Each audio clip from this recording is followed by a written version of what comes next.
I'm going to share with you 4 phases of retirement planning. Now, there's contribution, as you're putting money in. There's accumulation, as you're allowing the money to grow. There's distribution, when you're starting to take this money out. And when you die and pass away, some of you don't care, but when you die and pass away, you transfer that wealth to the next generation. Okay? I'm going to go here to traditional IRAs and 401ks. I'm going to jump here real quick. Now, it's tax favored when you put money in. It's tax favored when you allow the money to grow. But guess what? When you start taking that money out, how many of you said, my IRA and 401k withdrawal is going to be taxed at a higher rate? Right? But guess what's happening, guys?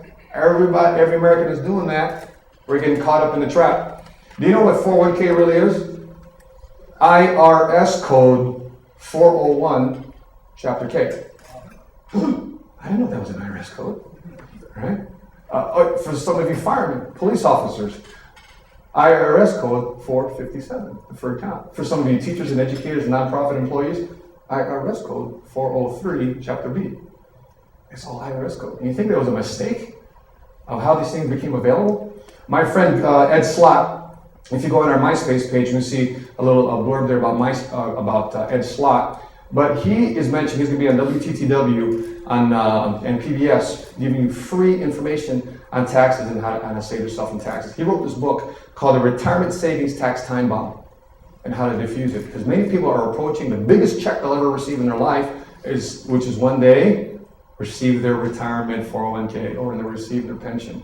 And guess what, guys? It's not like riding a bike. You make a mistake once, you're going to pay for that for the rest of your life. There is no second chances. How many of you want to make that costly mistake? Nobody, huh? So Matthew, if you're saying that it's not wise to have my equity inside my house, well, where should I put it? Well, let's take a look at some of the major indices, the major markets of where you put your money. One of them is real estate. Okay, it's fairly moderate in terms of risk, but houses are for families and not cash. How many of you have lived in an apartment and you finally moved out into your new house, and all the pictures that you took from the apartment finally made your home the home, right? Candles, right? Chocolate chip cookies in the oven, right? That's the home. That's what you should be attached to, not the brick and mortar. The problem with us, we treat real estate like all these emotional layers inside the property. Okay? Treat your home.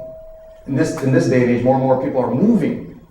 More and more people are taking off and moving up to the upgrade home or the starter home. Very rarely are people still staying at the house for 10, 20, 30, and some 40 years. Okay, but understand that the home is important and not the house. But as we've experienced what's going on with real estate nowadays, it's depreciating. April 2008, we're facing the greatest drops. The National Association of Realtors deemed that January 2008, we got the deepest drop in the median price homes in Chicago that it's ever faced since they started recording this particular detail. So if you've got your greatest asset, which is your house, all your eggs are in that basket, guess what? Your net worth is starting to decrease in value. How many of you want to protect that? There you go. Just one person, 2 people. All right, 3 people excited. Higher risk. Now, stocks, growth mutual funds. Now, there's many people on the TV and this and that and the media, unfortunately, confusing a lot of people. Confusing me. I'm in the business. Okay? And a lot of them, you have to have what we call discernment to figure out whether or not that person is giving you objective advice. Are they speaking from this side of the corner or this side of the corner? Why are they giving you that particular advice? Very rarely will you find a financial professional like me encouraging you to invest in real estate. You know why? Because most financial advisors don't have any benefit of you investing inside real estate. They want you to invest in stocks, bonds, mutual funds, annuities, and life insurance. That's the strategy, you see. Now, lower risk, let's talk about that. Insurance contracts, annuities, and bonds, CDs, and money market accounts.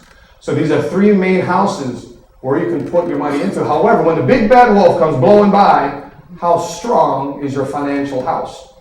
Now, one of the least favorite of those is what we call properly structured maximum funded life insurance contract. The modern life insurance industry has transformed itself to answer the call of the American economy. The life insurance industry has created programs and policies where you don't have to die to have the benefit of your life insurance to get the benefits of it.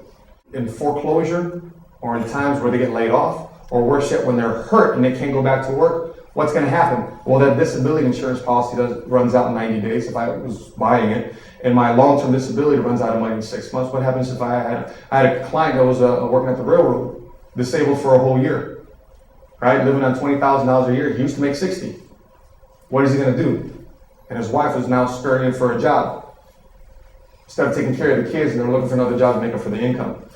But the only financial vehicle that allows you to accumulate money tax-free, withdraw money tax-free, and the only thing that allows you to blossom in value at death and transfer money tax-free is a properly structured maximum funded life insurance contracts. And guess what, folks? You got a treat tonight because Jim Craig, certified financial planner, has written a book on it, Discovering Life's Hidden Financial Treasures.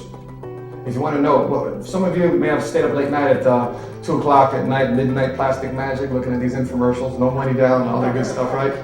One of the strategies he talks about in those commercials was take money out of your whole life policy, or take money out of your universal life policy because you probably forgot about it. Just like in real estate, there's a 1031 exchange. You know, when you buy a like-kind or a higher property, you can move money from this property and you buy a bigger one. Same thing happens in life insurance, folks. So if you had an old life insurance policy, you can do a 1035 exchange and move it from one life insurance policy into a modern contract, which allows you these added benefits. What I got out of the seminar, that was mostly, I've been investing in real estate for 12 years, and I haven't invested any money into any of my future retirements. And I never thought of those different vehicles that Matthew brought up to my attention to invest money into. And I realized in this downward market, I lost money, and I could have had moved that money into other, vehicles. Now I'm sort of grateful I got a chance to hear those ideas and hopefully get some more information. I was aware of the new ideas that he brought to me, and now I'm glad I got a chance to know, and I'm looking forward to making a meeting with Matthew so I can get some more information.